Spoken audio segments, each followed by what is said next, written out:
from the Tigers.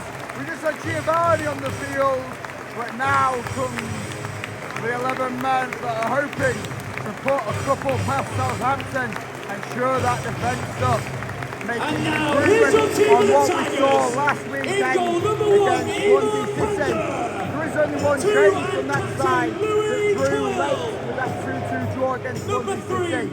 And that being finally Mohamed Baloumi returning to the starting lineup.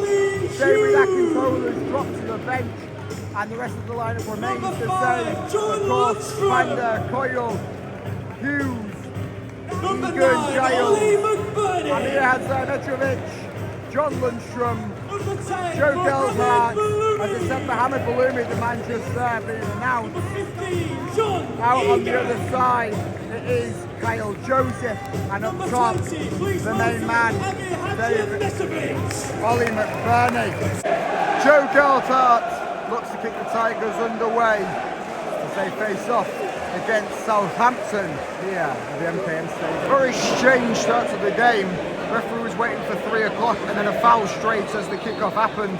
So City have a straight away free kick here. Hadzametrovic is going to take early chance for Ollie McBurney. Kyle Joseph works the ball nicely down the left hand side. He's whipped into the path of Ollie McBurney, but the defender just gets there first. Mohamed Baloumi puts his body on the line to ensure that Southampton can't get the counter-attack underway. Kyle Joseph once again! He breaks the score in the open. A fantastic ball into the box. Joe Gelhardt gets pushed into the pass. It's saved, but Kyle Joseph is there to steer it into the back of the net. And he grabs his second goal in a Tigers shirt. Fantastic stuff that from City.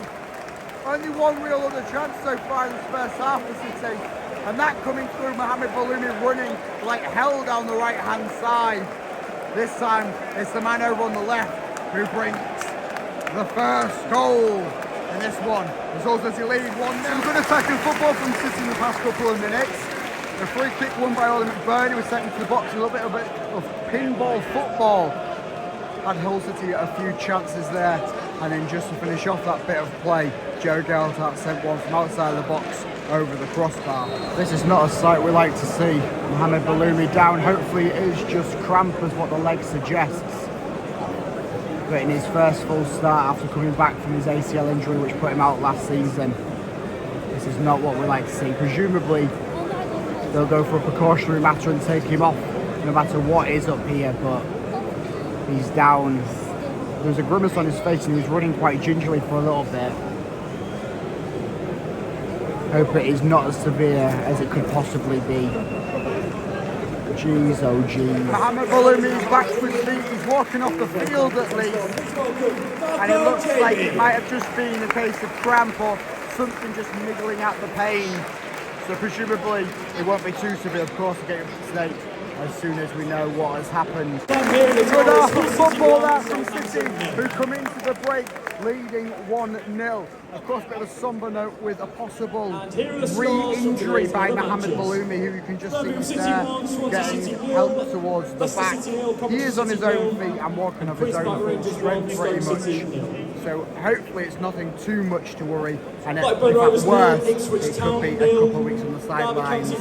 Let's not even think about the other eventuality that he could have his season ended once again. But City are leading 1-0 and everything is looking quite good in this one. Defensively still looking a little bit weak, but of course the addition of Darko Gayabi, who came on for Mohamed Baloumi, that could possibly shore up the defence. And we must wait and see if there's any more changes to happen for the Tigers before the second half starts. There could possibly be, but I'm looking positive with this squad. Attackingly going forward, there seems to be a lot of energy in getting up the field.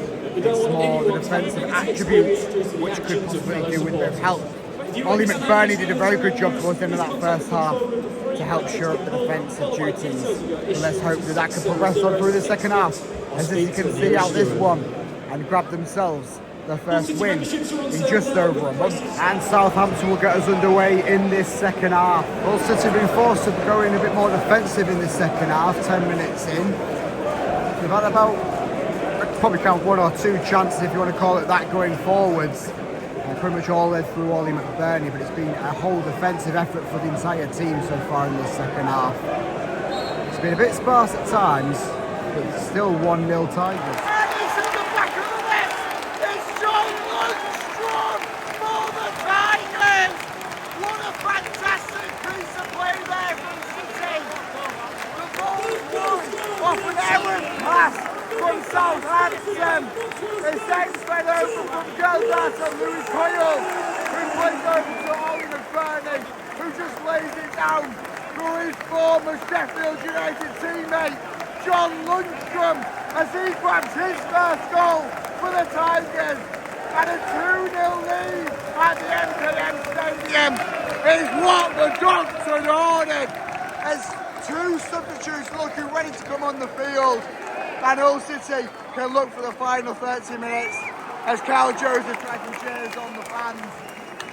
Can look at the final 30 minutes as trying to see out the game more than holding on to that 1-0 lead. 2-0 Tigers. 2-0 to the library, 2-0 to the library, 2-0.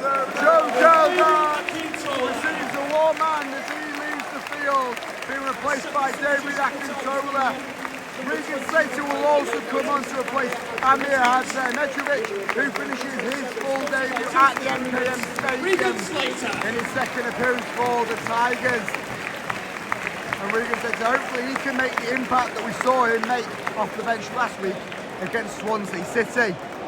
Come on, City. Fantastic play getting forward from City. Darko Gaebi lays one out to Ryan Giles. And as we've seen so many times this season, a fantastic ball into the box from our left back. Ollie McBurney now joins the scoring for the Tigers. It's a free kick, it's a Ryan Giles delivery, and it's an Ollie McBurney powering it into the back of the net. This is just pure ecstasy now. Two former Sheffield United lads, Lundstram and now McBurney score. Finish off, of course, with the Kyle Joseph finish in the first half. This is just fantastic. 3-0 to the Tigers. The defence is held out. The attack is going.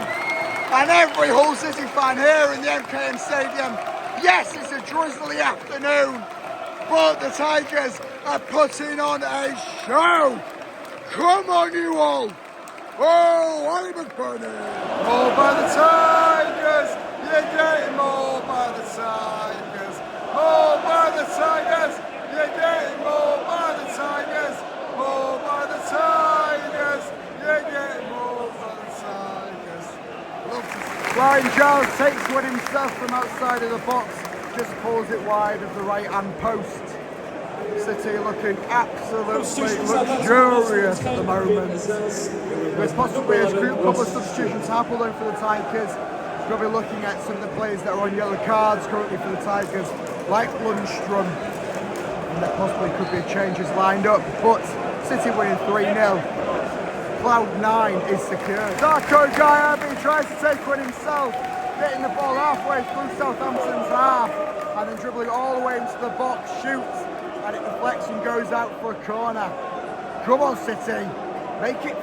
Kyle Joseph's down on the decks. This one seems like just a very bad case of cramp. I presume it was one of the substitutes to be happening anyway in the next couple of minutes.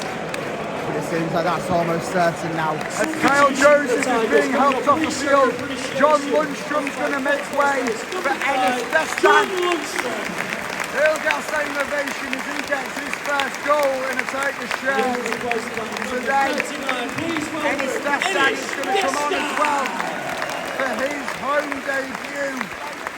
Of course, making his Hull City debut last weekend off the bench and impressing, nearly scoring with his first touch in a City shirt.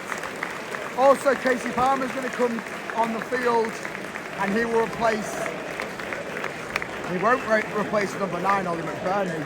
He's going to be replacing Kyle Joseph. The board was just messed up. We'll wait for that one to get fixed. Yeah, it's supposed to be Joseph off and Palmer on. Another fantastic ball into the box by Ryan Giles on his left-hand side. It was all at the back post. There's 2 men who seem to get a touch on it for City. but it all just bobbled around and eventually cleared by Southampton. Not too bad there from Enes Destan. He gets the ball, holds it up, turns around, fires a shot from range, off bounce, who goes over the crossbar, but do not mind it whatsoever from Enes Destan, who is looking even better than he did last week. It's a consolation goal that from Southampton. I think Panda's more upset than anyone, as Hull City do not get the clean sheet here today. They still will win. There's about 1 minute left of the additional 6 minutes. 3-1 up now. But the lack of a clean sheet there for Panda is going to weigh a bit on him. But still, good performance defensively other than that. What a pleasant afternoon here. Full time here and the final score is Hull City 3, 3-1 for the Southampton Tigers. 1. What a fantastic performance there from Hull City's attack and the defence, to be fair. Yes, it looked shaky at times, but it held in there, it held its own. More to come in a second. What a performance that was from the Tigers. As I said, in the miserable rain, but they still pull out and have a good performance. It wasn't the best that we've seen Hull City play this season, and it's probably not going to be the best that we're going to see them play for the rest of the season. But they got the job done against the Southampton side, which failed to take their opportunities, really. The defence looks okay. We'll come on to how they sort of played in a second, but the most dominant story from this one is Hull City scored 3 goals, 3 separate goal scorers. It wasn't Ollie McBurney bagging in a hat-trick. Yes, he did get one, he assisted one, but you got to look at John Lundstram grabbing his first Hull City goal. You got to look at Kyle Joseph grabbing his second, and he's looking like he's on an okay form at the moment. Of course, one before the international break, and then now a second one. So 2 goals in 3 games for Kyle Joseph, and I mean, Ollie McBurney, he is a true powerhouse, and we will come on to how he is just the man to watch for Hull City at the moment. So defensive wise, yes, conceded a goal towards the end, right at the sort of last moments, to negate the clean sheet for Ivo Panda, which seemed to distraught him. I believe Hull City haven't had a clean sheet since opening day, of course, when they had that 0-0 draw against Coventry on the road on the opening match day for Hull City. So unfortunate there, but it's still an okay performance defensive wise. Yes, Ivo Panda wasn't troubled too much throughout the game. Whenever he had a sort of an opportunity, he capitalised on it, he commanded his area somewhat okay. There's a few opportunities where maybe he could have commanded it a little bit better, but it didn't come back and bite him, did it? So an okay job there from Panda. Defensive wise, I thought the fullbacks looked quite well in this one. Centre halves, yes, they're looking even better than they did last weekend. Yes, it's not the Charlie Hughes that we saw last season and we saw at the start of this season. There is still something a little bit off there, and same with John Egan, comparing him to last season, but it's a step in the right direction. It's a progression from last week where they looked even better than the week beforehand. So progression, that's all we ask for, and then hopefully we can have a Charlie Hughes and John Egan back like we have had them in weeks, months, and the past year prior. So that's an okay one to keep an eye on. Moving further up the field, a little bit shaky still for Hadza Mitrovic. He got through it, he got through his home debut, but still not fully convinced on him. But I say, with him, give him time. He's trying to learn the English game for the first time, of course, coming straight over from Turkey. And then, of course, John Lundstram. I mean, what more is there to say about the man that maybe isn't going to be so unsung anymore now that he's on the score sheet for the Tigers? Moving further up the field in the starting 11, of course, Mohamed Baloumi. He looks quite good for his full start back off the injury which derailed his last season. Of course, he was then subbed off just before half-time. What looked like a hamstring problem, could have been cramp, could have been a little bit of an injury flaring back up. We'll wait and see what the verdict is on that one. Of course, I'll keep it to date on the channel here as we know about what is the future with Mohamed Baloumi. Hopefully, fingers crossed, touch wood, everything like that, that it is just a case of him having cramp, and at a push he has to miss the next couple of games, but hopefully it's not going to come down to anything like that or anything more severe. Other side, Joe Gelhardt, he looked quite good in this one, was getting in and amongst it, as we like to see from Joe Gelhardt. Still, I think maybe this was due to him playing maybe out of position following the Mohamed Baloumi substitution, but he looks a little bit a little bit sloppy in some areas, but then in other areas he sort of capitalised. So I think it's one of them ones where once Gelhardt sort of solidified down and really nailed into playing his position, I mean, he probably will run away with it, won't he? And then, of course, the other winger for the Tigers was Kyle Joseph, which, I mean, thoroughly impressed once again with Kyle Joseph. His work rate, his effort, and similar with the defence, it's a progression from what we saw last week. Last week, I mean, he didn't get a goal. He got a goal this week, and his overall play, minute to minute, was looking even better in this one. He was getting in amongst it more so than often, and all that sort of subbed him off at the end, what seemed to be the only reason that subbed him off was cramp, as it looked like Ollie McBurney was going to be the man that was subbed off for Ennis Destan, and Kyle Joseph was going to get the chance to play the full 90, which, I mean, that's just a credit to Kyle Joseph in himself and how much he's overcome in the past couple of weeks and how he's progressed as a player. Of course, up top, Ollie McBurney. I mean, what is there more to say about the man? He is going to be the man of the match. He is going to be Hull City's player of the season. He is going to be the one that everyone is watching every week for hopefully the full 90, but certainly a good portion of every game. Got an assist, got a goal, and I mean, his ethics within the play. Him, when Hull City were looking a bit shaky defensively towards the end of the first half after Mohamed Baloumi was subbed off, he was there helping the defence. He was probably one of the best defenders towards the end of the first half in that sort of little spell of a couple of minutes. And suddenly in the second half, he was getting onto everything. He was trying. He was... he looked a bit tired towards the end of it, but he was still there going. He was giving it a go. And of course, Ennis Destan relieved a bit of the pressure on Ollie McBurney, but he was still there, giving it pretty much his all for the full 90. The substitutes-wise for Hull City, Regan Slater came on. Looks okay once again from Regan Slater. Quite liking sort of him coming off the bench and being a bit more of an impact piece. I think that's probably a best-case scenario for him at the moment. Of course, he might come in and fill in the role for Amir Hadzaia-Mitrovic. Maybe next time out for the Tigers. We'll wait and see on that one. Of course, who else was brought on? Darko Gyabi was the man brought on for Mohamed Baloumi, and promising stuff from Darko Gyabi. I was thoroughly impressed with him in this game, and certainly he is going to be one to watch. He's still a little bit raw, still got that raw edge, similar to Joel Indala, but he has got something about him. You can certainly see why Hull City picked him up this summer, and he's going to be a fun one to watch progress this season. Of course, David Akintola was also subbed on, and it looks okay from David Akintola. Of course, a bit more of a cameo role than the starting role that he's been given over the past couple of times out, but still okay job there from David Akintola. Other substitutes, Ennis Destan came on, and I mean, he looks similar to how he looked last week. He was trying to get in amongst it, trying to get that goal, trying to progress on for himself and for the Tigers, trying to solidify down that win and possibly even grab himself a cheeky goal amongst it as well. And then the only other substitute I've got to talk about is Casey Palmer. Palmer looks a bit shaky on his feet, was down on the decks a few times, tripping over and stuff, but I'm going to blame that more on the rain rather than Casey Palmer, because I mean, we know Casey Palmer, he's going to be a workhorse, he's going to be there, he's going to be putting himself forward to try and play every match day, and also doing it while going out on international duty for Jamaica and stuff like that. So no problem there with Casey Palmer, and he looks okay in that sort of little cameo role towards the end of it, out here in this 3-1 majestic win. Some might call it a mauling.